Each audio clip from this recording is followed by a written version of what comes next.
In the headlines, Dominicans anticipate Wednesday's 2018-2019 national budget, hoping it captures their plight post-Hurricane Maria. Registrar of Cooperatives challenges beekeepers to embrace their role in supporting economic development and providing food security. And an uncertain future for the Holy Redeemer Retreat House following its closure. I'm Andrea Louis with the Channel 5 News. Back with the details after this. If you're HIV positive or have an STI, having unprotected sex with multiple partners puts them in grave danger. You'll expose every partner and their present and future partners to HIV or another STI. Use a condom every time you have sex. You can live a productive life even if diagnosed with HIV. Remember, early detection is key to your survival. Be responsible, protect yourself and others. Help stop the spread of HIV and other STIs.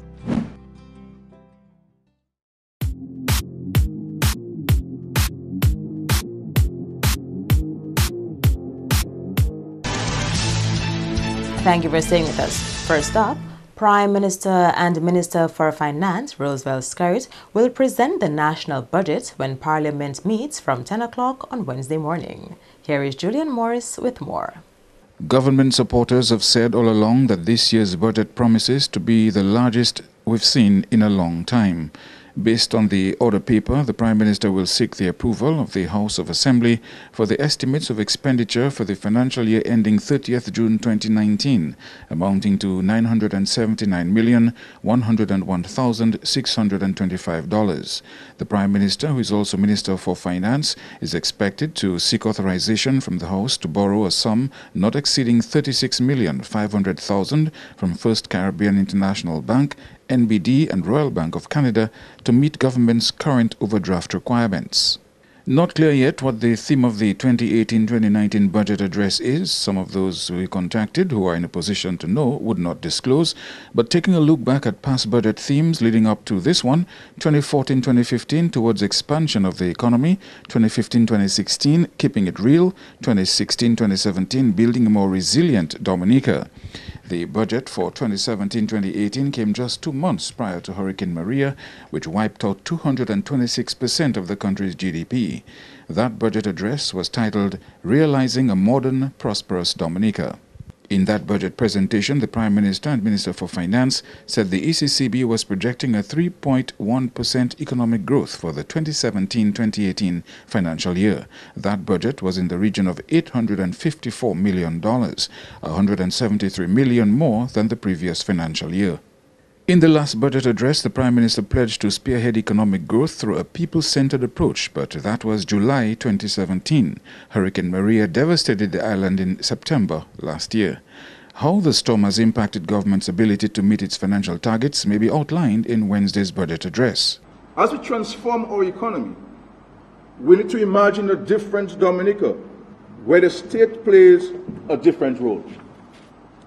The task of taking us to the next level of modernity and prosperity is too complex and comprehensive for any state to do on its own. Henceforth, the state must transform itself so that it is more of a facilitator, a partner, an innovator, and a regulator.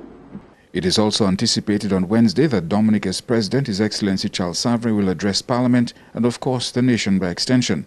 But the President will first inspect a guard of honor before he does so. On to the tourism sector. Moves are being made for Dominica to become a regular stop on the roster of port calls made by Carnival Cruise Lines. That's according to Chief Executive Officer of the Dominica Air and Seaports Authority, Benoit Badwell. Badwell was speaking at a plaque handing over ceremony held for the captain and crew of MV Carnival Fascination, which made its second cruise call to Dominica on Tuesday. So far, things have been going well with your feedback that you're getting from the passengers, and we do hope that we can strengthen that. Captain, we want to thank you. We want to say, convey to your partners back in the office in Carnival that we would like to strengthen the relationship, and we would like to see not only this summer, but the next summer and during the normal season, more calls from the Carnival ship. We're also working on the Carnival Breeze. As you know, we are in fact trying to ensure that we can accommodate the vessel in the best way possible. And indeed, from the port side, we are doing everything to be able to accommodate that vessel. Bardwell says while the effort continues, a lot of work went into preparing the country to receive cruise calls, and the Carnival's visit is further proof that the country is open and ready for business. From my side, in terms of the seaports, we are in fact working very closely with yourselves and the people in the back office. We will seek to improve on the fendering system as we've discussed. And I'm indeed happy today that the ship is here on a second call and is able to load fresh water, which I know that was a very important component for us. And we just want to strengthen that relationship in terms of being able to do so. And again, coming from a few months, we're able to do that, shows that the significant amount of work done in Dominica to bring ourselves back to that level where we can now supply water to the ships. And so that is a very good sign for us. Meantime, captain of the vessel says the level of restoration work done in Dominica is impressive. From last time I was out, and from the words of colleagues of mine that are actually from Dominica in the aftermath of Hurricane Maria, and they are resident of the island, so they were telling me how the conditions were right after the hurricane to the conditions that are today. I mean, the government and the people of Dominica have been able to subvert a catastrophe in a great opportunity for the tourism of the island that we know to be. Carnival Cruise Lines made its first call to Dominica 2 weeks ago after a 10-year absence. In agricultural developments, beekeepers have been challenged to play their part in ensuring Dominica's food security. The call came from Registrar of Cooperatives Marriott Canaville. Canaville was addressing the stakeholders conference for the Beekeepers Cooperative on Tuesday. She says beekeepers must be aware of the lucrative business they are involved in and how it can boost the country's economy and promote food security. Food security is our business, and without bees, we have no food. Take this very seriously. We need to bring our economy back to a vibrant one, and this is the first step. We see a restructuring in the Ministry of Agriculture, and Cooperative Division is now having a stronger relation with the Ministry of Agriculture. And as a result, we want you farmers now to go out there and do what is best for the increase in the production of honey. Permanent Secretary in the Ministry of Agriculture, Dr. Reginald Thomas, pledged the ministry's support to the development of the apiculture industry and pointed out some concerns which need to be addressed. Processing is one. Do we do individual processing, or do we look at central processing? The marketing of bees, of the honey, and the honey products. I am not a proponent of marketing primary products. Our history has been based as related to the export of agricultural commodities, in particular, basically on primary products. So exporting honey is all well and good, but there are several other products that can be derived. There's much more value addition that can be done to that product, and I think that is where the money lies. Thomas highlighted that a lot of money can be made from the export of honey and other products, but those involved in the sector must be aware of these opportunities and be proactive in the business.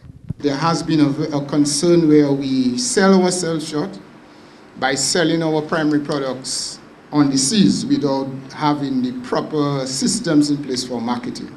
So we have gotten into the practice of selling honeys to our French neighbors on the seas. I have been to the French islands and I have seen their setup. Our honey is world-class honey, and they know that. So they come and they dangle the carrots before you, they pay you in euros, and you forget the millions that they make out of the products that you sell. A construction crew is expected to move into the Forseja area next week to commence work on a much-needed bridge in that community. There is a Bailey Bridge nearby which facilitates commuters to and from Forseja, but it is temporary. Upon a visit there Tuesday, Channel 5 News noticed materials on site in preparation for the construction project. This bridge project, like the one in Geneva, is part of efforts by government to repair or replace damaged infrastructure coming out of Hurricane Maria. The plan was to have most of the critical rivers and ravines dredged in time for the start of the hurricane season. Full implementation of the plan was affected by a lack of suitable equipment on the island and the equipment operators to do the job. Information from the Ministry of Public Works suggests that the intensified dredging efforts being seen around the country are a result of the arrival of new equipment and regional operators. And the efforts by government are being appreciated by people on the ground, as we found out in the Bagatelle-Fonseja area on Tuesday. They're going to be a good thing for the community. They're a good project the government have planned to put there. I see they come and dig the foundation. They bring some steel. They put a Bailey Bridge for people to pass. And I'm going to see from the Erica flood, that river come to a dangerous river. And Maria come again and see worse again. So right now they decide to put a better strong bridge, 10 to 15 feet height. It's going to be good for me to see a new bridge, new foundation coming in this area. So the village people are going to be happy because so long they're waiting for it. They have about 2 months they dig the foundation. They're ready yet to start it, but they bring steel. So we're waiting to see what happens. While Gregoire welcomes government's efforts to help restore infrastructure in various communities, he says it's also commendable for those who are able to help themselves to do so. He is currently building a retaining wall near his home. The government have a lot on him because when they have 70,000 people to take care is a lot, and he's trying to help everybody. But I building up there now. Before you come up there, you can remember your track was up there. So that track, I told it to be a vehicle route to bring my stuff up for me. Before Maria, I start to build, and Maria take me on the project. He mash up some block. But right now, and the board house mash up. So it's a house, 3 bedroom, 2 toilet, kitchen, and sitting room, and plenty stuff to carry up there now. So I decide I get a machine to cut the roof for me, spend 4 hours for me, $300 an hour. I pay $1,200, and I buy some cement, and I buy a cheaper Irish. But by the roadside, the materials, the stuff coming down, so I want to block it to hold it a little stronger. So I try to do what I can do on my own. Gregoire says he has received some financial assistance from government, which he intends on using in the construction of his house. Coming up, a forum on youth, population and development opens in Guyana. That and more after the break. Rudolph Thomas Enterprise in Portsmouth, your suppliers of building materials and hardware products. Over 20 years experience in the business. Rudolph Thomas has lumber and plywood, galvanized and fenced pipe. Check out Rudolph Thomas for ceramic and vinyl floor and wall tiles, nails, nuts and bolts, paint and painting supplies. And check out their line of electrical and hand tools. Go now to Rudolph Thomas on 1240 Bay Street in Portsmouth.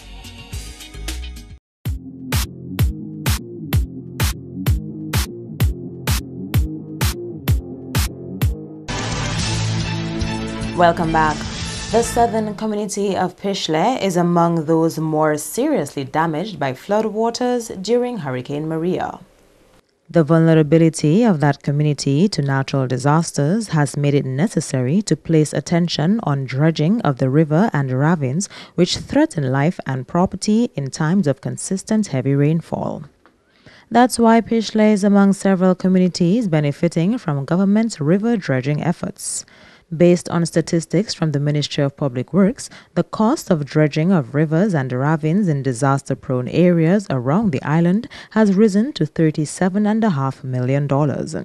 The situation in Pichler following Hurricane Maria was so dire that a bypass had to be created along the Pichler River in anticipation of the construction of a new bridge under the UK-funded Lubia to Bagatelle Road project.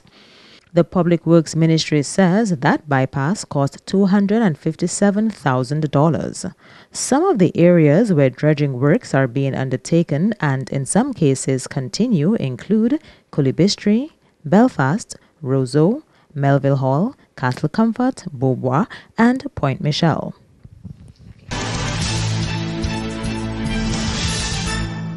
The future of the Holy Redeemer Retreat House hangs in limbo as there is no set course on the way forward for the institution following its closure. The Provincial Council of Redemptorists, based in the United States, is the leadership body of the Retreat House and officially declared the institution closed earlier this month. Father Rodney Olive, who is the director of the Retreat House, told Channel 5 News there is not yet a clear path as to what the future holds for the institution. The council told me they will inform me. I know they're in dialogue with the bishop. I'm hoping the bishop will basically take the facility. And if the diocese takes it, then it'll be probably restored back to its full operational level and then reopened under the banner of the diocese and not the Redemptorists. The official notice for shutting down operations was given 3 weeks ago. However, Father Rodney explained that there is a lot of work to be done in closing down the facility. They actually need us here for now. Oh, why is that? Like like I told my council, closing a facility is much more difficult than opening one. Because you have files. You got 28 years worth of files. You have to decide what you're going to do with furniture and equipment. You have to decide how you're going to secure the place. Because I have no doubt people have told me, there are people watching this place. Hour after you leave, they're coming with their pickups. So the council has to now begin to look at, if the three of us are gone, you have to have some kind of security here until, if the diocese doesn't take it, then it goes to the open market. The Retreat House director explained that if the institution goes on the open market, this will bring about new complexities for the new owners. This is church property. As a result of that, it's got certain tax exemptions based on the laws here in Dominica. But the moment you put it on the commercial market, it immediately becomes corporate-owned property, which is subject to about 6, 7 different taxes that we're currently exempt from. So right now, a lot of that is still up in the air. I know there are developers already looking at this place. People have said, "What do you mean?" I says, "Oh no, a developer doesn't come and see destruction. A developer comes and sees opportunity." According to Father Rodney, he has been reassigned to a church in South Carolina. And the CARICOM Secretariat is collaborating with the Caribbean Development Bank, EU Commission for Latin America and the Caribbean, United Nations Populations Fund, the Commonwealth Secretariat and other partners to organize the Caribbean Youth Forum on Population, Youth and Development. The forum, which began in Guyana on Tuesday, will continue until Thursday. It brings together senior government officials from the Caribbean in the areas of population, youth and development, representatives of Caribbean youth, international organizations, civil society and academia. It is expected to contribute to creating synergies between youth policies and broader development frameworks, as well as sectoral plans at a national level. It will give young people an opportunity to engage directly with public policymakers and put youth perspectives at the center of the social policy dialogue. The forum will review the progress of youth development in the region under 3 frameworks, namely the CARICOM Youth Development Action Plan of 2012-2022, the 20th anniversary of the adoption of the Lisbon Declaration on Youth Policies and Programs, and the 5-year review and follow-up on the implementation of the Montevideo Consensus on Population and Development. M&J Covering is the producer of designed galvanized and galvalume in Dominica. They design to your specifications, color and length, 4 styles of galvanized and galvalume pre-painted roofing sheets as requested, and supply all your galvalume accessories. M&J Covering helps you control spending and reduce waste. At M&J Covering, they are also equipped to build your roof to precise standards anywhere on island. So come to M&J Covering at 1 Mile in Portsmouth or call 445-5001 275-5003 today.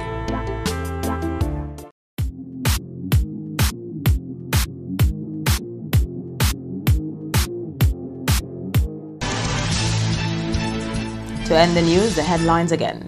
Dominicans anticipate Wednesday's 2018-2019 national budget, hoping it captures their plight post-Hurricane Maria. Registrar of Cooperatives challenges beekeepers to embrace their role in supporting economic development and providing food security. And an uncertain future for the Holy Redeemer Retreat House following its closure. Feel free to contact us at news@marpin2k4.com. You can also access our past newscasts on our YouTube channel. On behalf of the entire production team, I am Andrea Louis, and to all of our viewers around the world, thank you so much for watching. Join us next time.